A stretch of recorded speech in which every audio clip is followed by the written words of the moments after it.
ଶ୍ରୀମନ୍ଦିର ରଥ ନିର୍ମାଣ ଅନୁକୂଳ।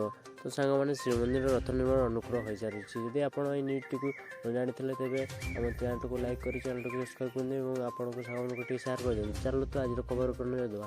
ଶ୍ରୀମନ୍ଦିର ରଥ ନିର୍ମାଣ ଅନୁକୂଳ। ଆସନ୍ତାକାଲି 20 ଜୁନ୍ ମହାପ୍ରଭୁଙ୍କ ବିଶ୍ୱପ୍ରସିଦ୍ଧ ରଥଯାତ୍ରା। ଏଥିପାଇଁ ରବିବାର ପବିତ୍ର ଅକ୍ଷୟ ତୃତୀୟା ପୂଜାର୍ଚ୍ଚନା ସହ ରଥ ନିର୍ମାଣ କାର୍ଯ୍ୟ ଅନୁକୂଳ ହୋଇଛି। ସୋମବାରଠାରୁ ରାଜନୈତିକ ଅସ୍ଥାୟୀ ରଥଗଡ଼ା ରଥ ନିର୍ମାଣ କାର୍ଯ୍ୟ ଆରମ୍ଭ ହେବ। ସେହିପରି ଅକ୍ଷୟ ତୃତୀୟା ଶ୍ରୀମନ୍ଦିର ସ୍ୱତନ୍ତ୍ର ନୀତି ଅନୁଷ୍ଠିତ ହୋଇଛି। ରବିବାର ଭୋର 3:50 ଦ୍ୱାର ଫିଟାଯାଇ 4:35 ଭିତର ଶୋଧ ହୋଇଥିଲା।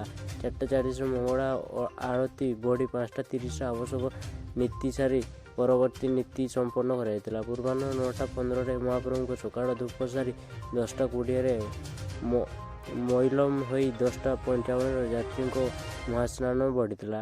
ପୂର୍ବଦିନର ଅଧିବାସୀ ହୋଇ ରହିଥିବା ପ୍ରାୟ 7 କିଲୋ ଚନ୍ଦନ ପୂଜାଖଣ୍ଡ ସମେତ ପତି ମହାପାତ୍ର ମୁଦିରସ୍ତ ଏବଂ 3 ଜଣ ପାଳିଆ ପୁଷ୍ପଗଡ଼ ଭୋଗମଣ୍ଡପ ଘରଠାରୁ ବେଢ଼ାଇ ନେଇ ଶ୍ରୀମନ୍ଦିର ଚତୁଃପାର୍ଶ୍ୱରେ 3 ଘର ପରିକ୍ରମା କରିଥିଲେ। ପାଣି ପଡ଼ି ଖାଇକର ଭୋଗ ସମାନ ପରି ପୂଜାଖଣ୍ଡ ସମାପ୍ତ ପତି ମହାପାତ୍ର ମୁଦିରସ୍ତ ଏବଂ 3 ଜଣ ପାଳିଆ ପୁଷ୍ପଗଣଙ୍କ ଦ୍ୱାରା ଛାମୁ ଖଣ୍ଡିଙ୍କ ମାଣିମା ଡାକ ପୂର୍ବକ ସର୍ବାଙ୍ଗ ଚନ୍ଦନ ଲାଗି ହୋଇଥିଲା। 6 ମୂର୍ତ୍ତିଣାଙ୍କ ଆଡ଼କ ଚୌସା ଗୁଣା ଝୁମ୍ପା ସହ ବେଶ ଭାଡ଼ି ପାଣି ବଢ଼ିଥିଲା।